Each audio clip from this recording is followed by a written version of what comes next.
Hello hi friend, कैसे हैं आप लोग। अपनी स्टोरी को देरी ना करते हुए अपनी वीडियो स्टार्ट करते हैं। जैसा कि आपने पहले पार्ट में देखा था किस तरह से सुमेर की मोम मिस्सू से बाती बातों में उलवा लेती है कि वही परमेन है, लेकिन मिस्सू ये कहकर टाल देता है कि वह मिस्सू है, परमेन नहीं। और इसके लिए वह कुछ फोटो दिखाता है सुमेरी की मोम को, जिन्हें देखकर सुमेर की मोम हैरान हो जाती है और वो कहती हैं ये कैसे हो सकता है, तुम और परमेन एक साथ कैसे हो सकते हो, सच सच बताओ, तुम अपनी परमेन ड्यूटी कैसे करते हो। जिनके जवाब में परवीन कहता है कि आंटी आपको कुछ गलतफहमी हुई है, मैं परवीन नहीं हूँ, मैं मिस्सू हूँ। और ये कहकर वो सोने चला जाता है, जिसे देखकर सुमेरी की माँ को काफ़ी गुस्सा आता है और वो कहती है मिस्सू मिस्सू, लेकिन मिस्सू बिल्कुल नहीं सुनता और सुमेरी की माँ फिर वहाँ से चली जाती हैं। और उसके बाद आधी रात का सीन दिखाया जाता है। मिस्सू सोया हुआ होता है और उसी वक्त सुमेरी मिस्सू के पास आती है और सुमेरी मिस्सू को देखकर एकदम मुस्कुराने लगती है और उसके माथे पर किस करने लगती है। और ये सब सुमेरी की मम दरवाजा खोलते हुए देख लेती हैं। अब आगे सुमेरी की मम कहती है क्या, सुमेरी सुमेरी ने मिस्सू को किस किया। लेकिन सुमेरी को कुछ भी पता नहीं था कि ये सब सुमेरी की मम देख रही होती है और वह इसलिए वह मिस्सू के पास से उठकर जाने वाली होती है। तभी मिस्सू क्या करता है, वह सुमेरी का हाथ पकड़ लेता है और कहता है कि पाको प्लीज मुझे छोड़कर मत जाना।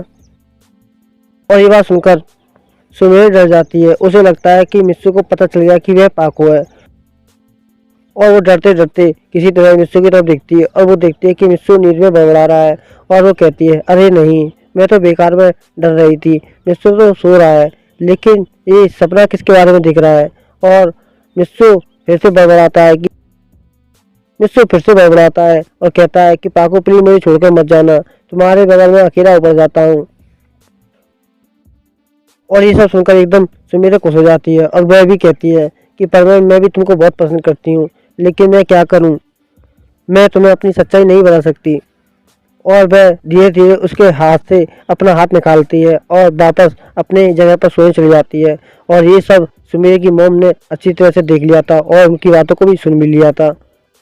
और सुमेरा की मोम धीरे से कमरे का दरवाजा बंद करती है और चुपचाप अपने कमरे में सोने चली जाती है। और वहाँ पर उन्हें नींद नहीं आ रही होती है और वह ये सोच रही होती है कि सुमेरे को पता है कि मिस्सू ही परमेन है और ये बात उसने आज तक मिस्सू को क्यों नहीं बताई। और वह अपने रिवर्स में जाकर सब कुछ सोचने लगती है कि जब वह आ रही थी तो वह बार बार मिस्सू का नाम क्यों ले रही थी। और उन सब कड़ियों को जोड़कर सुमेरी की मम समझ जाती है कि मिस्सू और परमेन दोनों एक ही है। लेकिन इतना सब काफ़ी नहीं था मिस्सू को ये साबित करने के लिए कि वह परमेन है, उसे तो सबूत चाहिए। लेकिन सुमेर की मम इस बात से खुश थी कि मिस्सू परमेन है और सुमेरे मिस्सू को पसंद करती है। और सुमेरे की मम ये सोचकर खुश हो रही होती है कि मिस्सू और सुमेरे एक दूसरे को पहले से ही पसंद करती हैं। लेकिन उन्हें एक डाउट था, क्या मिस्सू सुमेरे को पसंद करता है। तो वो सोचने लगती हैं कि अगर मिस्सू सुमेरे को पसंद करता तो सोते समय वह सुमेरे का नाम लेता, पाको का नहीं। इसलिए वह सोच लेती है कि वे किसी भी तरह से पाको से मिस्सू को दूर करते रहेंगी। आखिर आखिर उसकी बेटी भी परवीन को पसंद करती है और ये सोचकर वह एकदम सो जाती हैं। और सीन दिखाया था सुबह सुबह का। सुबह सुबह मिस्सू जल्दी उठ जाता है और वह एकदम रेडी हो जाता है तैयार होकर। और सुमेरे उसके कमरे में एकदम देखती है तो मिस्सू जा चुका होता है और वह कहती है कि मिस्सू कहाँ चला गया। और वो देखती है कि वह टेबल पर पहले से नीचे बैठा हुआ है। और ये सब देखकर सुमेरी एकदम चौंक जाती है और गाँव को तो एकदम हैरान हो जाती है। गाँव को कहती है कि मोम भैया को आज क्या हो गया, आज वो इतनी जल्दी तैयार भी हो गई और इतनी जल्दी उठकर भी आ गई, ये कैसे हो सकता है। और तभी सुमेरी की मोम बाहर आ जाती है। सुमेरी की मोम को देखकर मिस्सू एकदम डर जाता है और वो कहता है कि मोम प्लीज मुझे जल्दी से नाश्ता दीजिए, मुझे जल्दी से स्कूल जाना है। और ये सब सुनकर मिस्सू की मोम कहती है कि मिस्सू कहती हैं कि मिस्सू तुम्हें हुआ क्या है, तुम तो हमेशा अपनी स्कूल लेट जाते थे, लेकिन आज तुम तो जल्दी उठ गए हो, अभी इतनी जल्दी क्या है। मोम की बात सुनकर मिस्सू कहता है कि मोम क्या परेशानी है आपको, अगर मैं जल्दी चला जाऊंगा तो मेरी अच्छी बात होगी ना। और मिस्सू की मोम कहती है ठीक है अभी नाश्ता देती हूँ तुमको, वैसे भी तुम्हें समझना बहुत ही मुश्किल है मेरे लिए। और उसकी बहन गाँव उसे घूमने लगती है। वो कहती है कुछ तो गड़बड़ है। फिर सुमेरी की मोम मिस्सू के पास आती हैं, जिसे देखकर मिसू एकदम घबरा जाता है और कहता है कि आंटी आप बाहर आकर बैठिए ना। तो सुमेरे की मम कहती है नहीं नहीं मैं यहाँ ही ठीक हूँ। और वह कहती हैं सुमेरे से कि सुमेरे जाओ मिसू की मम की हेल्प करवाओ काम में। और जिसे देखकर मिसू की मम कहती हैं कि सुमेरे कोई ज़रूरत नहीं है तुम्हें हेल्प करने की, तुम यहाँ बैठ जाओ। और सुमेरे की मम कहती है मैंने कहा ना सुमेरे तुम जाओ तुम हेल्प करवाओ। और मॉम की बात सुनकर सुमेर कहती है ठीक है मॉम मैं अभी जाती हूँ। और वह मिसो की मॉम के पीछे पीछे चली जाती है नाश्ता लेने के लिए। और वहाँ पर सुमेरे की मॉम और मिसो ही बैठे हुए थे क्योंकि सुमेरे के डैड और मिसो के डैड अभी तक सो रहे होते हैं। फिर सुमेरे की मॉम कहती है तुमने क्या सोचा जो मैं तुम्हें रात में पूछा था, क्या तुम मुझे अभी तक नहीं बताना चाहते कि तुम अपनी परमानेंट ड्यूटी कैसे करते हो। तो तो ये बात सुनकर मुझसे एकदम हिचकिचाने लगता है और कहता है कि आंटी आपसे मैंने कितनी बार बोलूँ कि मैं परमानेंट नहीं हूँ और मैं आपको ये साबित भी कर चुका हूँ कि मैं परमानेंट नहीं हूँ। आपको मैं कल रात फोटो दिखाई थी ना, आप उन फोटो पर बिलीव क्यों नहीं कर रही हैं। जिसकी बात सुनकर सुनहरी की मम कहती है मैं तुम पर बिलीव कैसे कर लूँ, तुम परमानेंट शर्ट पहनकर लोगों की मदद करते फिरते हो और लेकिन तुम अपनी आइडेंटिटी रिवील नहीं करना चाहते। बस मैं यही जानना चाहती हूँ, मैं तुमको प्रॉमिस करती हूँ मैं इस बारे में किसी को नहीं बताऊंगी, तुम मुझे बता सकती हो। और यह सुनकर मुझसे कहता है कि आंटी आपको कुछ गलतफहमी हुई है, मैंने पहले भी बोला ना कि मैं परमानेंट नहीं हूँ, मैं मिस हूँ। आप क्यों मेरे पीछे पड़ी हुई है, प्लीज़ मुझे स्कूल जाने की देरी हो रही है। और तभी मिस और तभी मिसो की मम वहाँ आ जाती हैं और सुमेरी भी उनके साथ होती है। फिर सुमेरी मिसो के लिए नाश्ता लगाने लगती है। फिर मिसो क्या करता है जल्द से जल्द फिर मिस्सू नाश्ता करता है और नाश्ता करने के बाद जल्दी से अपना बैग उठाता है और वहाँ से भागने लगता है और कहता है कि पता नहीं ये सुमेरी की मम मेरे पीछे क्यों पड़ी है, कल से मैं क्या करूँ समझ में नहीं आ रहा है। और ये सब देखकर सुमेरी की मम को काफ़ी गुस्सा आता है और वो अपने मन में कहती है कि इस लड़के को मैं कितनी बार बोल चुकी हूँ मैं इसकी आइडेंटिटी किसी के सामने रिवील नहीं करूँगी, कम से कम ये मुझे तो बता सकता है कि ये ऐसा क्यों कर रहा है, अपनी आइडेंटिटी क्यों छुपा रहा है मुझसे, जबकि मैं जान चुकी हूँ कि यही परमैन है। फिर मिस्सो दौड़ते दौड़ते किसी तरह से अपने स्कूल की तरफ चला जाता है और उसी वक्त रास्ते में उसे मिच्ची को मिलती है। मिच्ची को मिस्सो को मिलने के लिए उसके घर आ रही होती है और वो देखती है कि मिस्सो रास्ते में है और उसे देखकर मिच्ची को एकदम चौंक जाती है और मिच्ची को एकदम से कहती है कि मिस्सो तुम इतनी तेजी से कहाँ जा रहे थे, बल्कि मैं तो तुमसे मिलने के लिए तुम्हारे घर पर आ रही थी, लेकिन तुम तो पहले से तैयार होकर बैठे हो और स्कूल के लिए इतनी जल्दी कैसे, मुझे तो यकीन नहीं हो रहा है तुम इतनी जल्दी स्कूल जा रहे हो। वो तो अच्छा हो तुम मुझे रास्ते में मिल गए, वरना मैं खामा तुम्हारे लिए परेशान रहती। मिच्चू की बात सुनकर मिच्चू कहता है कि ये सब छोड़ो हम दोनों स्कूल चलते हैं फिलहाल में। तो मिच्चू कहती है कि मिच्चू कुछ हो गया क्या। तो मिच्चू की बात सुनकर मिच्चू कहता है कि फिलहाल में इस बारे में मुझसे कुछ ना पूछो तो ये अच्छा रहेगा मेरे लिए। फिर मिच्ची को मिस्सो से बातचीत करने लगती है और कहती है कि वैसे मिस्सो मुझे पता नहीं था कि सुमेरे की मॉम तुम्हारी मॉम की बेस्ट फ्रेंड निकलेंगी। और ये बात सुनकर मिस्सो कहता है ये सब छोड़ो स्कूल आ गया। और वह देखती है कि बात बातों में स्कूल पहुंच चुके हैं। फिर मिस्सो और मिच्ची को दोनों के दोनों स्कूल में एंटर करते हैं और एंटर करने के बाद वहाँ खाली सीट पर बैठने लगते हैं और वो देखते हैं कि स्कूल में अभी तक कोई नहीं आया है। फिर मिस्सो क्या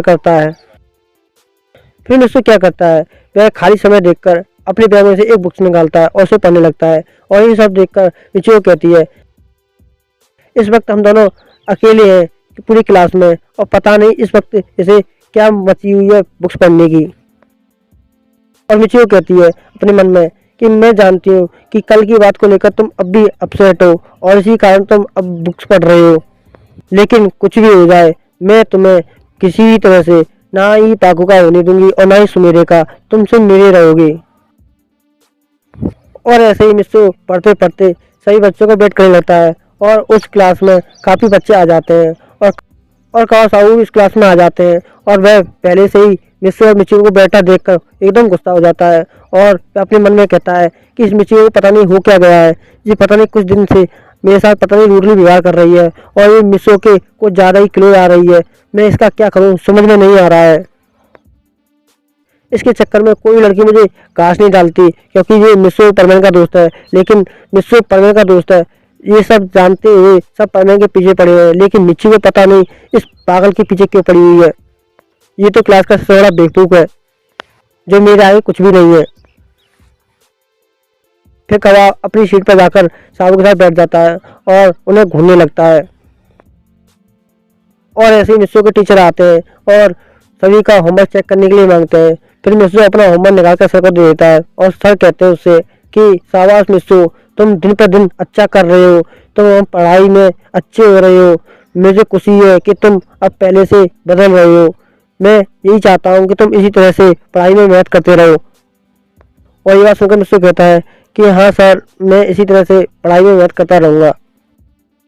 और सर कहते हैं ये लो तुम्हारा टेस्ट पेपर, तुम्हारे 100 में से 100 मार्क्स आए हैं। और वो सबसे कहते हैं कि देख लो सब बच्चे, किस तरह से मिस्सू क्लास का सबसे कमजोर लड़का हुआ करता था, लेकिन वह आज क्लास का सबसे टॉपर है। फिर टीचर मिस्सू के लिए ताली बजाने के लिए बोलते हैं और ये सब देखकर सभी क्लास में मौजूद सभी बच्चे मिस्सू के लिए ताली बजाने लगते हैं। और इसे देखकर कहा एकदम मन ही मन गुस्सा हो रहा होता है और वो कहता है इस मिस्सू के बच्चे को बिल्कुल नहीं छोड़ूंगा। इसकी वजह से पूरी क्लास में मेरी पॉपुलैरिटी खत्म हो गई, जो कुछ इज्जत बची थी उसकी भी इज्जत की धज्जियां उड़ा दी इसने। और साबू उससे कहता है कि कबाब तुम शांत हो जाओ प्लीज। तो कबाब कहता है कैसे शांत हो जाऊं, इसकी वजह से मेरी पूरी इज्जत बिल्कुल मिट्टी में मिल गई, इसे मैं बिल्कुल नहीं छोड़ूंगा।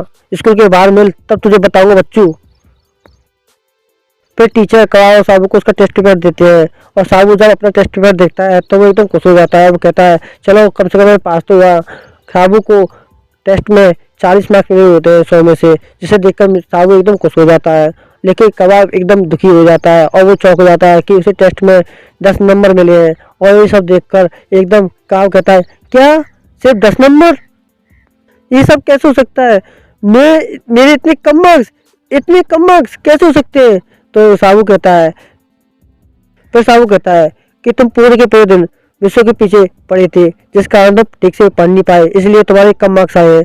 और ये सब देखकर कबाब कहता है बकवास बंद कर, और उसके सिर पे एक पंच मारता है। और टीचर ये सब देख लेते हैं और टीचर कबाब को देखकर कहते हैं कि कबाब ये कौन सा तरीका है क्लास में किसी स्टूडेंट को मारने का। और वह गुस्से में कहते हैं जाओ मेरी क्लास से बाहर निकल जाओ और बाहर खड़े हो जाओ।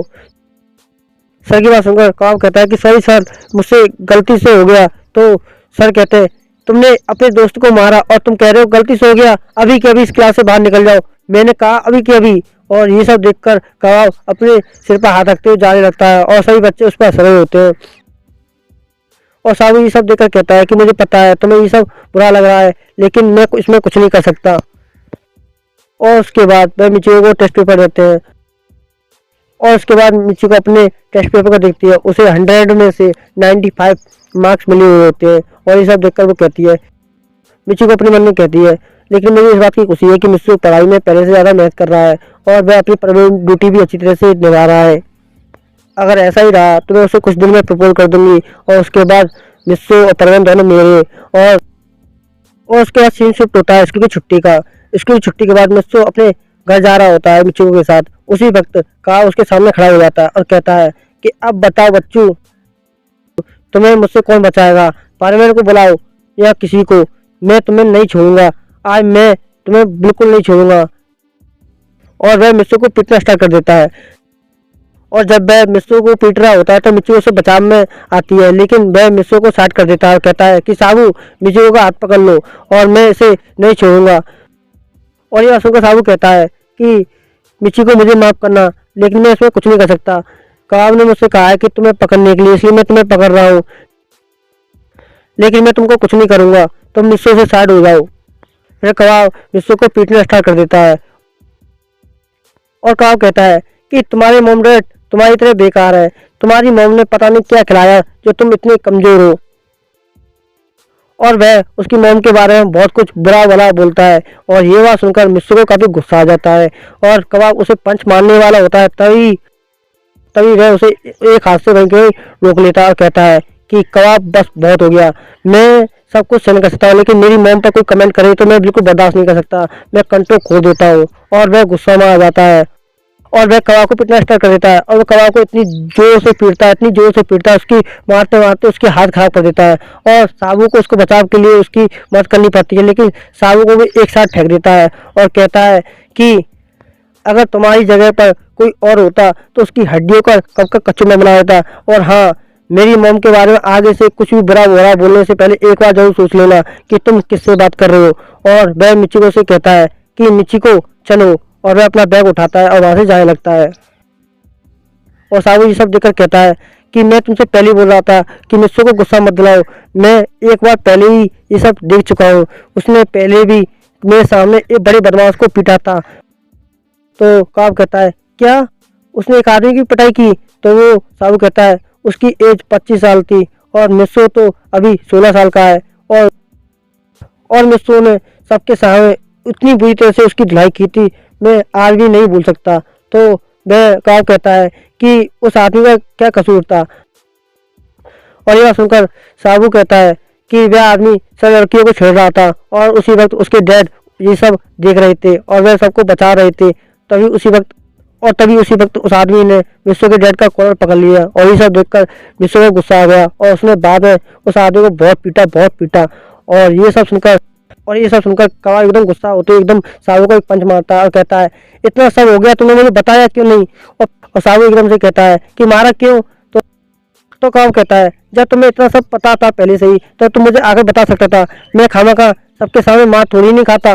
और पता है मित्सु ने सबके सामने मुझे पीटा है, अब तो मेरे स्कूल में कोई भी इज्जत नहीं करेगा। और ये सुनकर साबू जो जोर से हंसने लगता है। और काव कहता है क्यों हंस रहे हो तुम मुझ पर? तो साबू कहता है वो इसलिए हंस रहा था क्योंकि तुमने इज्जत की बात की। तुम्हारी इज्जत की बात की जाए तो तुम्हारे स्कूल में कोई भी इज्जत नहीं है, लोग तुमसे सिर्फ डरते हैं, तुम्हारी कोई इज्जत नहीं करते हैं। और युवा सुनकर काव कहता है कि बकवास बंद कर और मुझे यहाँ से सीधे उठा और मुझे घर तक ले चल, मैं इस वक्त खड़ा होने लायक भी नहीं हूँ। तो साबू कहता है हाँ मुझे पता है, इस गेंडे का बोझ मुझे उठाकर ले जाना पड़ेगा। तो काव कहता है क्या कहा तुमने? तो साबू कहता है कुछ नहीं। फिर काव और साबू दोनों अपने घर जाने लगते हैं।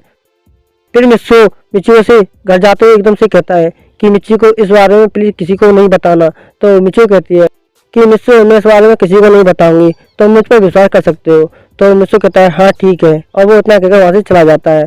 और मिच्ची को वहां खड़ी रह जाती है और वो कहती है अपने मन में कि मिस्सू जब इतना बहादुर है, इतना सब स्ट्रांग है, तो वो इतना कमजोर बनकर क्यों रहता है?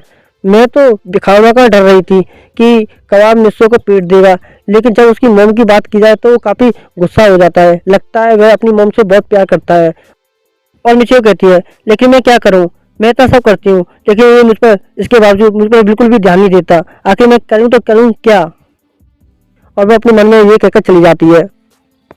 और उसके बाद मिस्सू अपने घर पहुंचता है और वो देखता है कि मिस्सू के घर पर मिस सुमेरी की मोम और सुमेरी जा चुकी है। और ये सब देखकर वह चैन की सांस लेता है और कहता है हाँ बच गया मैं। और उसी वक्त मिस्सू की मोम वहां आ जाती है और वो कहती है कि मिस्सू ये तुमने क्या हालत बना रखी है, तुमने आज फिर से कपड़े गंदे किए, देखो तुम्हारे कपड़े फिर से गंदे हो गए, आखिर तुम स्कूल में करते क्या हो? और उसी वक्त सुमेर की मम्मी वहां आ जाती है और वो कहती है कि उस पर चिल्लाओ मत। और सुमेरी की मम को देखकर मिस्सू एकदम चौंक जाता है और वो कहता है कि आंटी आप अभी तक नहीं गई? तो और इसी के साथ ये चैप्टर यही समाप्त होता है। नेक्स्ट पार्ट में आपसे फिर मिलेंगे। Good bye, sayonara.